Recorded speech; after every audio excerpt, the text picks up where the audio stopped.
You know that specific kind of quiet that only exists early in the morning before the world gets loud? It's a Tuesday. The sun is barely up. You're out on the porch with a mug of coffee, watching the mist lift off the fields. And there they are, your dog. They've quietly placed their chin on your boot, that warm, heavy weight that somehow makes you feel more grounded than you did 5 seconds ago. You look down. They look up. Your eyes lock. Something passes between you. You can't name it. You can't explain it to someone who has never had a dog. But you feel it in your chest somewhere deep, and it feels like the truest thing that's happened to you all week. It feels like the word home, if home were a living, breathing, tail-wagging thing. Welcome back to Dogaholic. Today we are not running through a training checklist. We are going somewhere deeper. We are going to decode what is actually happening neurologically, biologically, and emotionally in that moment on the porch. We're taking the most advanced canine neuroscience available right now and translating it into something you can feel and use. Because here's the truth that most dog content will never tell you. Your dog is not just behaving. Every single day in dozens of small, easily overlooked ways, your dog is sending you messages. They are reading your soul. And once you understand the ancient biological language they're speaking, your relationship with your dog will never be the same. This is a story 30,000 years in the making. Let's get into it. Let's start with the nose. We know a dog's sense of smell is 10,000 to 100,000 times more powerful than ours. But I want to ask a different question today. What does it feel like inside their brain? When that nose catches your specific scent on the wind, the answer will stop you in your tracks. Starting in the early 2000s, researcher Gregory Burns at Emory University did something revolutionary. He trained dogs completely voluntarily, no restraints, no sedation to lie still inside an fMRI scanner. Think about what that took. A dog, a giant claustrophobic machine lying still, because they trusted a human enough to do it. The experiment itself was already a testament to the bond.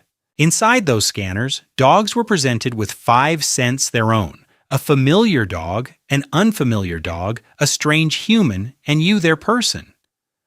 When that 5th scent hit one brain region, lit up with a brightness that outshone everything else, the caudate nucleus. In the human brain, the caudate nucleus is the engine room of the reward system. It fires when we experience something we deeply love, a great meal, a beautiful piece of music, the face of someone we care about. It is the part of the brain that says something wonderful is coming. And your scent, not the scent of another dog they lived with, not a food source, triggered the strongest caudate response of all 5 stimuli.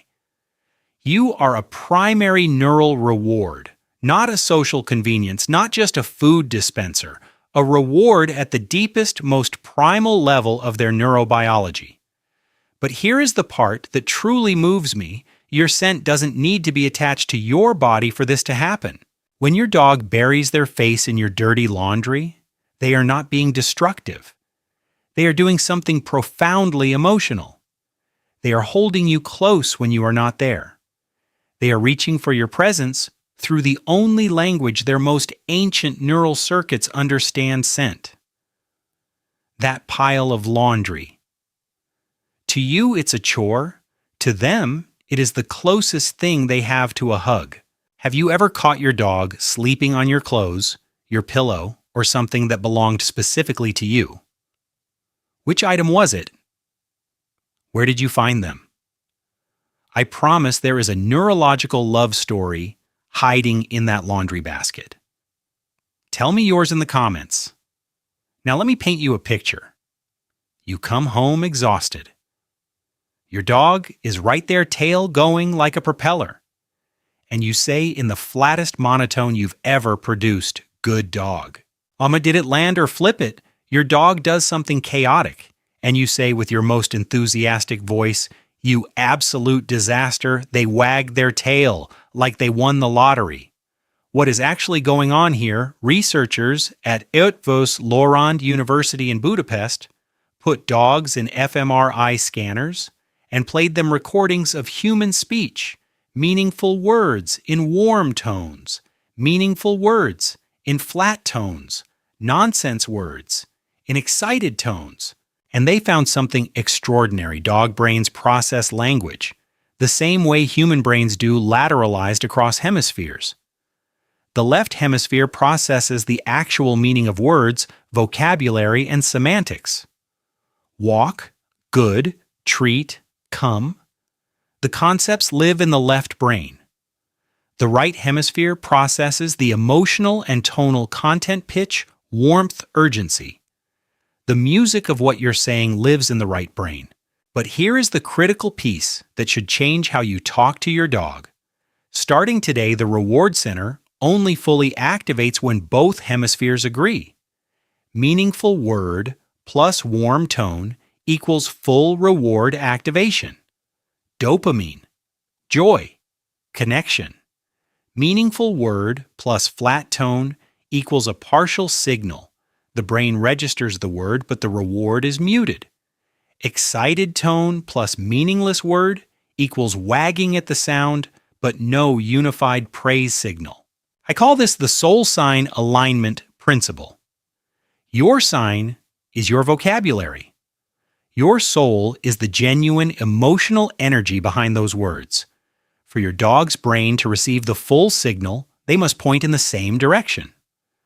The greatest dog trainers I've observed are not just technically skilled, they are present. When they say yes, they mean it in their entire body. There is no gap between the word and the feeling. And dogs respond to that clarity the way a flower responds to sunlight.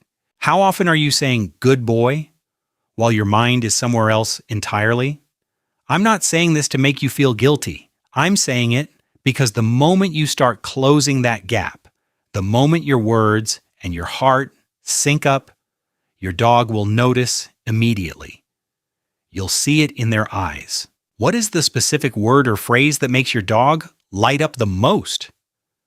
Is it something they're supposed to respond to or something totally random that just became yours over time? Drop it in the comments. Think about the last time you really looked into your dog's eyes. Not the stop chewing that glance, the real look, where time slows down a little. There's a reason that moment feels different from looking into the eyes of any other animal. There's a reason it triggers something that feels almost parental, almost sacred. In 2015, a Japanese research team led by Miho Nagasawa published a landmark study in Science magazine. They measured oxytocin levels in both dogs and their owners before and after extended mutual eye contact. Oxytocin, the love hormone, is the neurochemical that floods a mother's brain when she holds her newborn for the first time. It is the chemical architecture of deep, irreversible love. When dogs and their owners held each other's gaze for extended periods, both the dog's and the owner's oxytocin levels spiked. A mutual surge. Across species, now here's what makes this almost incomprehensible. In virtually every other animal species, including wolves, sustained eye contact is a threat display. It means dominance. It means aggression. Wolves do not gaze softly into the eyes of creatures they love. But dogs evolved something wolves never did. They took one of the most deeply wired threat signals in the wolf brain and repurposed it into a bridge of love. They reverse-engineered aggression into intimacy, specifically in order to connect with us. And when Nagasawa's team repeated the experiment with wolves raised by humans from puppyhood, those wolves still did not show the oxytocin gaze loop. They didn't seek eye contact as a bonding tool. This means it wasn't about familiarity. It was a genetic rewiring, a transformation over tens of thousands of years that turned a wolf into a being capable of biological love across species lines. Every time you lock eyes with your dog and feel that warmth in your chest, that is not you projecting emotions onto an animal. That is a 30,000-year-old biological contract being honored. Does your dog ever hold eye contact in a way that feels genuinely different, like they're trying to tell you something specific? Describe that look in the comments. What does it say to you? Here is a scenario I want you to think about. You're walking through a field, and suddenly a large tarp comes loose and starts flapping wildly in the wind. Your dog freezes. Hackles rise slightly. They don't know what that thing is. But before they bark, before they retreat, before they decide how to feel, they look at you, not at the tarp, at you. They are asking in the most direct neurological way possible, is this something I should fear? Tell me how to feel. This is called the secure base effect, and it has been documented through studies comparing dogs directly to human toddlers. The parallel is almost exact. A toddler learning to explore the world uses their parent as an anchor. They walk out into unfamiliar territory, glance back, and read their parent's face. Calm parent, go further. Alarmed parent, retreat. The parent is not just providing physical safety, they are providing the emotional template through which the child interprets reality. Dogs do the same thing. In controlled experiments, dogs placed in rooms with mildly intimidating objects were significantly more willing to investigate when their owner was simply present in the room, even sitting silently doing nothing at all. When the owner left, motivation dropped, hesitation increased, and problem-solving persistence declined. Researchers also measured cortisol levels and heart rates when dogs encountered threatening strangers. With their owner present, both stayed significantly lower. The physiological stress response was literally buffered, not by training, not by commands, but by proximity to you. You are their emotional regulation system. When you leave the room, part of their nervous system leaves with you. This is one of the most underutilized insights in dog training. Sometimes the most powerful thing you can do for an anxious or overwhelmed dog is simply to sit down, be still, and breathe slowly. No commands, no food, just I'm here. The world is okay. I've got you. They will feel it every single time. Have you had a moment where your dog clearly borrowed courage from your presence, walked past something scary, or calmed down simply because you were there? Tell me about it in the comments. Now I want to go all the way back to the beginning, to the question underneath everything we've talked about today. Why? Why are dogs like this when wolves, even hand-raised human-bonded wolves, can never quite achieve the same depth of connection? The answer is a genetic accident, a beautiful world-changing mistake in the genome. In 2017, a research team from Princeton and Oregon State studying differences between dog and wolf DNA found structural variations on chromosome 6 in genes governing social behavior and bonding, and the patterns in those variations looked strikingly familiar because they had seen them before in humans. Specifically in humans with Williams-Buren syndrome, a condition characterized by what geneticists call hypersociability. People with this condition have an extraordinary warmth toward everyone around them. They are unusually trusting. They feel profound, often overwhelming affection for people they've just met. They are in a very specific neurogenetic sense wired to love. The parallel gene variants in dogs appear to function the same way. They shifted the baseline of the canine nervous system away from the wolf's wariness and toward an almost irresistible pull toward human connection. Dogs don't just tolerate us. They don't coexist with us out of practical necessity. They are at the level of their genome compelled to seek us out. They love us the way they breathe because the alternative is neurologically uncomfortable. Think about the last time your dog followed you from room to room for no reason other than that you moved, or squeezed into a space that wasn't quite big enough because you were there and they needed to be near you. That wasn't training. That wasn't habit. That was a chromosome-level imperative, millions of years in the making, expressing itself in the most ordinary moment of your Tuesday. We did not invent the loyal dog. The dog built itself through the strange alchemy of domestication and time into a being capable of this kind of love. And then they found us. Here's something practical you can use starting tomorrow. Humans speak at roughly 4 syllables per second in normal conversation.